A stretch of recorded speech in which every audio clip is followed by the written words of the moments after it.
Amis du jour, chalutations. Pour les petits nouveaux, moi c'est Sekhmet et je vous souhaite la bienvenue dans mon podcast littéraire. Dans mon émission, je vais tenter 3 fois par semaine de vous donner envie de découvrir des livres de tout poil, récents et moins récents. Alors, si ça vous tente, c'est par ici la suite. Aujourd'hui, je vais vous présenter le ballet d'Augustine de Florence Stevenson, publié aux éditions Lauréat, reçu en service presse. Dans ce roman, nous allons rencontrer les jumelles Jeanne et Adrienne. Ces deux trentenaires ont passé leur enfance à La Réunion avant de construire leur vie à Lyon. Jeanne, l'aînée de quelques minutes, a fait des études de psychologie puis a monté un restaurant typique de la ville lyonnaise, un bouchon, qu'elle a simplement appelé Chez Jeanne. Adrienne est quant à elle chargée de relations presse à l'Opéra national de Lyon. Les deux blondes aux yeux bleus de 33 ans habitent l'une au-dessus de l'autre dans un immeuble. Adrienne est en couple avec l'ancien danseur Alexis Demange. Leur amour est né des suites d'une interview, et depuis, celui qui est l'actuel directeur de la danse à l'Opéra national de Lyon et elle filent le parfait amour.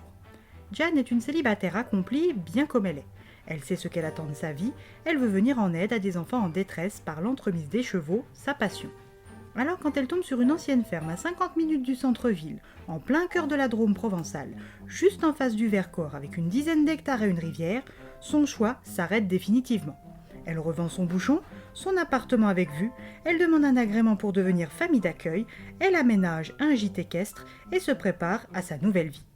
Jeanne a 7 chevaux, des hongres et des juments qu'elle a nommés Adagio, Caruso, Carmen, Tosca, Pamina, Diva et son papy sauvé de l'équarrissage, Lulu, renommé Luli. Jeanne vit sa meilleure vie, même si sa jumelle n'est pas physiquement là 24 heures sur 24. Elle sait que ce n'est qu'une question de temps pour qu'elle soit de nouveau voisine. Jeanne travaille avec ses chevaux et peut compter sur l'aide de son amie vétérinaire et éthologue Caroline. Elle est fin prête à accueillir un ou une âme en peine. Jeanne n'aura pas si longtemps à attendre, car Sophie, la SE, l'aide sociale à l'enfance, va lui confier une petite fille de 11 ans. Sophie sait que c'est tout nouveau pour Jeanne, mais elle est au pied du mur.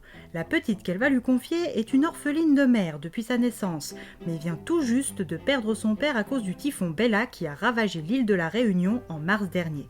Fait déjà lourd, mais la difficulté supplémentaire, c'est que la petite ne parle plus depuis. Jeanne appréhende, mais tient à relever le défi. Augustine Payette, dit Tine, a vécu une enfance heureuse avec Georges, son père, sur l'île de la Nouvelle dans le cirque montagneux de Mafat, entouré d'animaux domestiques et de fermes. Bella lui a pris son père et sa voix. Quand elle arrive accompagnée de son éducateur Bruno, Jeanne voit une jolie petite à la peau soyeuse cuivrée, aux yeux d'ambre cernés de fatigue accumulée, aux belles boucles brunes, aux traits réguliers bien que marqués par une perte de poids récente, miroir de son cœur dévasté. Jeanne, qui ne sait pas vraiment comment s'y prendre, se laisse le temps et laisse surtout du temps à Tine de lui montrer ce dont elle a besoin et envie. Les chevaux, qui sont des animaux d'une grande sensibilité, n'ont quant à eux aucune hésitation avec la petite et à leur contact, Augustine va s'ouvrir un peu, même si les sons restent coincés quelque part tout au fond d'elle. Tine est une chipie qui sait parfaitement se faire comprendre même sans les mots, et elle aime tout particulièrement Alexis, qui, soyons honnêtes, le lui rend bien. La petite s'est beaucoup rapprochée de Diva, qui attend un poulain. Le futur petit appartiendra à Adrienne, dès sa naissance. C'est Jeanne qui l'offre à sa jumelle. À la ferme, tout est prêt pour accueillir le nouveau petit, mais Diva, qui porte vraiment bien son prénom, décide de mettre bas sous la pluie, loin du petit cocon de foin confectionné par Jeanne. Si Luli ne lui avait pas servi de guide, elle aurait passé des heures avant de savoir que Diva était en plein travail. Rien que d'y penser, Jeanne se félicite et remercie le destin d'avoir croisé le regard de cet ancien galopeur au cœur si tendre et à l'instinct si sûr. Le poulain est un petit mâle né à 3 heures du matin et se nommera Verdi. Il est en pleine santé. Tine est en amour devant Verdi et passe beaucoup de temps auprès de lui et de sa mère Diva. 10 jours après la naissance, Diva est conduite aux urgences vétérinaires avec son petit. Verdi reviendra seul de la clinique. Jeanne et Adrienne n'ont pas beaucoup d'options qui s'offrent à elles. Heureusement, Luli est encore là. Il adopte le petit orphelin et devient son protecteur et son référent au sein de la harde. Verdi va pouvoir rester, c'est un bon point.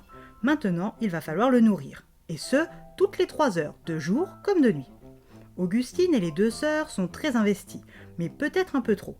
Caroline les met en garde sur les risques d'une éducation inappropriée sur un poulain et leur conseille de rencontrer un chuchoteur. Philippe Anderson, dit Phil, est l'homme de la situation. Après son passage sur le domaine du tilleul, Tine ne doit plus s'approcher de Verdi. Seule Adrienne doit s'occuper de lui. Cette coupure est rude pour la petite, et cette épreuve va s'accompagner de l'arrivée d'un petit bout nommé Miguel. Augustine retrouvera-t-elle sa voix? Verdi grandira-t-il bien? Sera-t-il un cheval bien dans ses sabots? Jeanne saura-t-elle tout gérer? Adrienne et Alexis se rapprocheront-ils du domaine du tilleul? À vous de découvrir les réponses à ces questions et à bien d'autres au fil des pages de ce roman.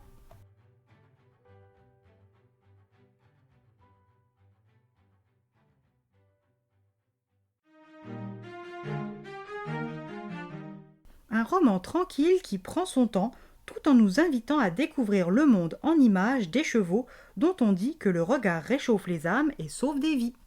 Et bien voilà, j'en ai fini pour aujourd'hui. J'espère que cet épisode vous aura plu et vous aura donné des nouvelles idées de lecture. Si vous souhaitez découvrir d'autres petits bonbons littéraires tout droit sortis de ma bibliothèque, je vous retrouve le samedi 3 janvier prochain pour un nouvel épisode. Et si d'ici là je vous manque de trop, n'hésitez pas à me rejoindre sur mon compte Instagram @leslecturesdeSekhmet. Sur ce, chalut les amis et à la prochaine.